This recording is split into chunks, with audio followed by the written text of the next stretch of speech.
We're also starting to work with some organisations very, very directly.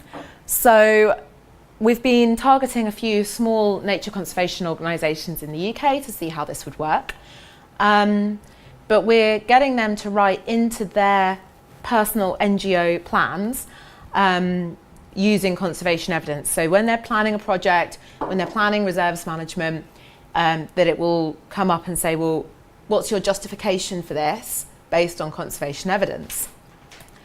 And a lot of them are also really keen to be experimentally testing a lot of the things they do and publishing it in our journals. So there's, some of them are saying, well, we'll test 2 interventions a year or 3 interventions a year that we do. And we're perfectly happy for them to publish somewhere else. If they can get that paper in biological conservation, like, all power to them. But, they can let us know. And then if they want to publish with us, they will go through the same procedure as anyone else wanting to publish with us. But the idea being that information goes straight back in to the database, which everyone can then use.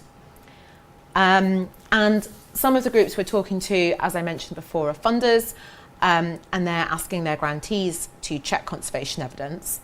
But they're also trying to promote an overall more kind of experimental approach to conservation. So in their grant proposals, they will be suggesting to people that, as well as the really important work that is done on kind of autoecology of particular species or things like that, that can they test the effect of a conservation intervention in their project? Because we feel like this is an area where just not quite enough work is really done on that. And they're very keen.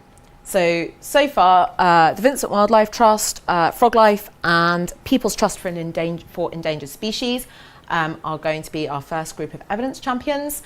So we'll be working with them quite closely to provide training for their staff on using evidence and so on and so forth. So a little bit different with each organisation, but we kind of really want this approach to work, so we're putting quite a lot of effort in with these groups.